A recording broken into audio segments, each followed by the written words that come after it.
10 වෙනි පාඩම ජින්ජි බරස් වරස් බරස්. පාඩමට යන්න කලින් channel එකට like එකක් දාලා subscribe කරලා ඉන්නකෝ.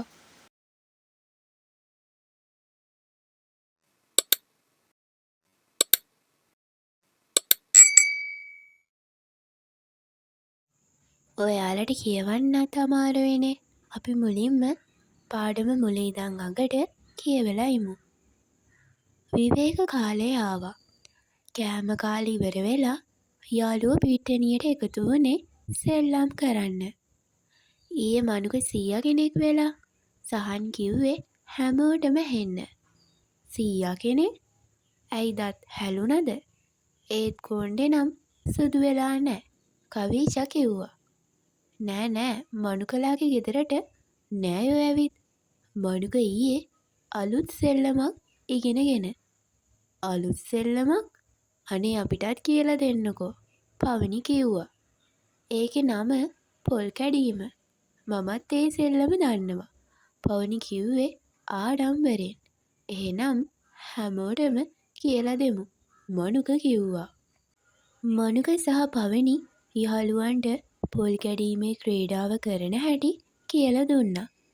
මම මුලින්ම සීයා වෙන්නම් පවනි කිව්වා. ඒක හොඳයි කිව්වේ සහන්. එන්න අපි පොල් ගහ හදමු. මනුක යාළුවන්ට කතා කළා. හැමෝම තමන්ගේ අත් මීට මොලවා එක උඩ එක තබා පොල් ගහ හැදුවා. යාළුවෝ සීයේ පොල් ගෙඩියක් කඩා ගන්නද? පවනි එපා. යාළුවෝ නැට්ටනම් කැරකෙව්වා. පවනි හාහෙනම් එකක් කඩා ගන්න. යාළුවෝ දඩින් මිරින් ඩෝන්.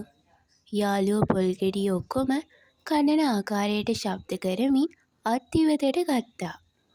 යාළුවෝ සීයේ පොල් එලි ගහන්නද? පවනි එපා. යාළුවෝ පොඩ්ඩක් ලෙලි ගැහුවා. පවනි හාහෙනම් ඔක්කොම ලෙලි ගහන්න. යාළුවෝ පොල් එලි ගහන ආකාරය පෙන්නුවා. යාළුවෝ සීයේ පොල් බිඳින්නද?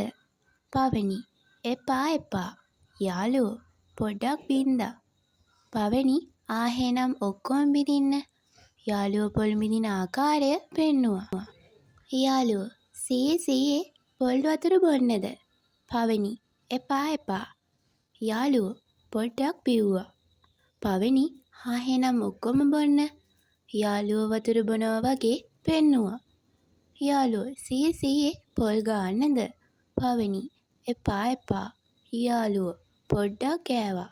පවනි ආහෙනම් ඔක්කොම ගාන්න. යාළුවෝ ජින්ජි බරස්. යාළුවෝ දණහිස නවා අත් දෙක එකතු කර පොල් ගාන ආකාරය රඟපෑවා. යාළුවෝ සීයේ පොල් මිරි කන්නද? පවනි එපා.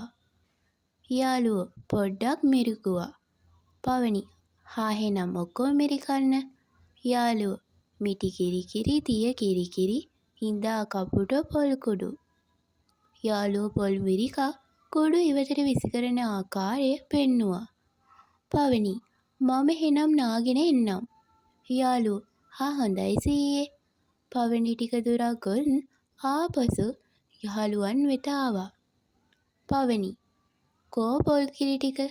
යාළුවෝ උඩහ ගෙදර බල්ලා බීවා. පවනි උඩහ ගෙදර බල්ලා කෝ? යාළුවෝ ලින්දට පැන්නා. පවනි ලින්ද කෝ? යාළුවෝ ගොඩ කළා. පවනි ගොඩ කෝ? යාළුවෝ තම්පෙලා හිටෙව්වා. පවනි තම්පෙලා කෝ? යාළුවෝ රජ්ජුරුවන්ගේ ගොනා උඩින් කෑවා.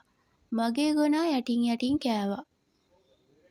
පවනි තම්පෙලා කාපු හොම්බ කෝ? යාළුවෝ මේ තියෙන්නේ. යාළුවෝ තම තමාගේ නිකට පෙන්වා දුවන්නට පටන් ගත්තා. පවනි දුවලා ගිහින් එක්කෙනෙක් අල්ලා ගත්තා. පවනි ඇල්ලුවා දැන් රවිඳු තමයි සීයා. ඔක්කොම ආපහු සෙල්ලම පටන් ගත්තා.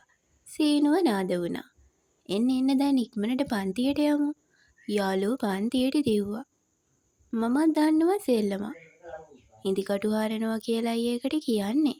සහන් කිව්වා. අනේ ඇත්තද?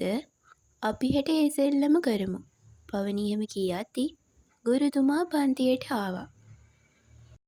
ආයුබෝවන් ළමයි. මොනවා ගැනද මේ කතාව? ගුරුතුමා ඇහුවා. ආයුබෝවන් සර්. අපි අද පොල් කැඩුවා. කවිෂ හයියෙන් කිව්වා. පොල් කැඩුවා? ගුරුතුමා ළමයි දිහා බැලුවේ පුදුමයෙන්. සර් ඒක සෙල්ලමක්. මනුකයි පවනී තමයි අපිට කියලා දුන්නේ. සහන් උත්තර දුන්නා. ඔව් පොල් කැඩීම කියන්නේ අපේ ජන ක්‍රීඩාවක්. හුඟක් ඉස්සර කාලේ ඉඳලා පුංචි ළමයි ඒ වගේ සෙල්ලම් කරලා තියෙනවා. ගුරුතුමා කිව්වා. සර් පුංචි කාලෙත් ඒ සෙල්ලම කළාද?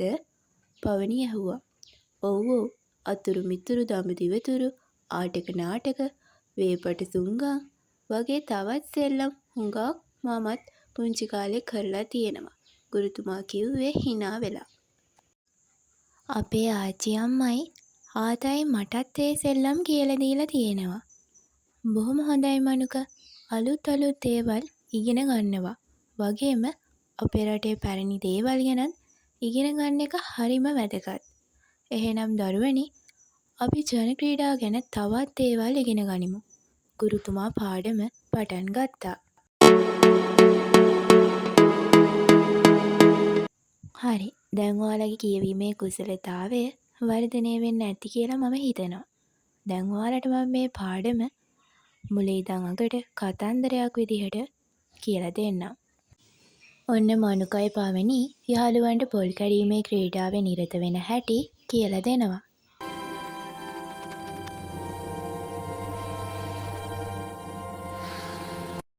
ඊට පස්සේ මනුකයි පවනි කියලා දුන්න පොල් කැඩීමේ ක්‍රීඩාවේ මේ යාළුවෝ ටික නිරත වෙනවා.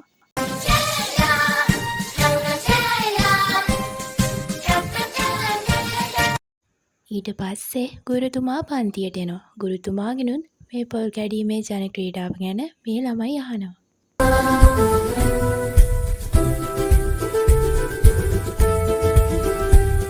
ඊට පස්සේ ගුරුතුමා ජන ක්‍රීඩාවල තියෙන වැදගත්කම කියලා දීලා ජන ක්‍රීඩා පාඩමටම ප්‍රවේශ වුණා.